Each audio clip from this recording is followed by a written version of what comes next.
안녕하세요. 심리보는 앵뷰입니다. 오늘은 삼국지 조조에 대하여 이야기해볼까요? 특히 2010년작 드라마 삼국지의 조조를 기준으로 분석해 보겠습니다. 조조는 삼국지의 메인 주인공입니다. 그는 한나라의 마지막 승장의 지위에 올랐으며 위나라를 세우고 스스로 국왕에 이를 정도로 업적이 큽니다. 이런 조조의 성격을 잘 알 수 있는 초반부 에피소드가 있습니다. 조조는 세력과 동탁을 암살하려고 하는 대범한 면모를 보여줍니다. 동탁은 이미 한나라를 집어삼켜 아무도 대적하지 못했는데 말입니다. 조조는 하지만 결국 암살에 실패했고 동탁에 의해 전국 수배를 당하게 됩니다. 조조는 쫄쫄 굶는 도망자 입장에서도 특유의 웃음소리를 내며 상황을 타개해 나갑니다. 하지만 어쩌다 보니 자신을 숨겨둔 은인인 여백사를 오히려 죽여버리고 마는데요. 자신에게 대접하려는 돼지를 잡기 위해 칼을 갈던 소리를 듣고 자신을 죽이려는 시도로 의심했기 때문입니다. 그래놓고 조조가 하는 말은 가관이었습니다. 그는 차라리 내가 천하 사람을 저버릴지언정 천하 사람이 나를 저버리게 할 수는 없소 라고 말했습니다.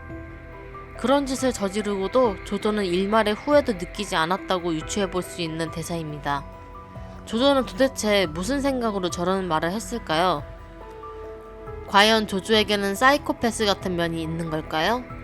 이를 조조의 심리 분석을 통해 알아보도록 하겠습니다. 조조의 MBTI는 ENTJ, 애니어그램은 8번으로 보입니다. ENTJ는 타고난 지도자형이며 조직적, 체계적, 계획적입니다. 너무 완벽을 추구하기 때문에 남이 비집고 들어갈 틈이 없습니다. 하지만 권위적이지 않고 단지 고집이 셉니다. 이 유형은 사람보다 일을 중시합니다. 일은 일대로 하고 욕은 욕대로 먹을 수 있습니다. 왜인지 조조의 여백사 사건이 떠오르지 않나요? 조조에게는 살아남아 대업을 이루는 일이 여백사라는 사람의 죽음보다 더 우선순위였을 것이라 생각됩니다. 그런 사이코패스 같은 행동과 말을 하며 살아남을 정도로 조조에게는 대업을 이루는 게 가장 가치 있는 일이었던 것 같습니다. 단지 가치관의 차이였을지도 모른다는 것입니다. 외양의 이라고 생각하는 이유는 다음과 같습니다. 조조는 동탁 암살 시도를 하는 등 외부에 대해 도전적으로 행동합니다. 어려운 상황에 처해도 강인하게 대응하며 큰 에너지를 보여줍니다. 직관의 N, 사고의 T라고 생각하는 이유는 다음과 같습니다. 조조는 자신의 오해로 은인인 여백사의 하인들을 죽이고도 당황하는 기색을 보여주지 않았습니다.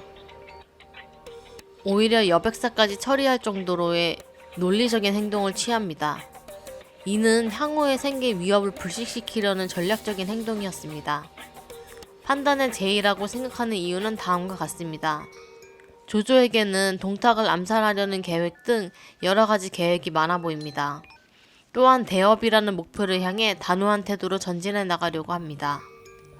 다음은 애니어그램으로 넘어가 볼까요? 조조는 애니어그램 8번 유형으로 보입니다. 8번은 스스로가 강하며 리더십이 있다고 생각합니다. 또한 세상은 공정하지 못하고 나쁘다고 보기 때문에 정의 구현을 위해 나서려고 할 때가 있습니다.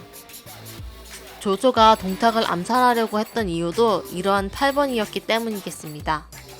또한 8번은 말을 잘하고 말투는 명령조이며 직선적이고 노골적입니다. 조조가 여백사를 죽이고 했던 대사를 보면 이런 직선적이고 노골적인 면을 엿볼 수 있습니다. 8번은 과대한 욕망을 가지고 세상을 지배하고 군림하려고 들기도 합니다. 조조도 어쩌면 이러한 욕망을 따라서 대업이라는 꿈을 가지게 되었을지도 모릅니다. 지금까지 삼국지 조조의 심리에 대하여 파헤쳐 봤습니다. 다음에는 더 흥미로운 인물의 심리를 가지고 오겠습니다.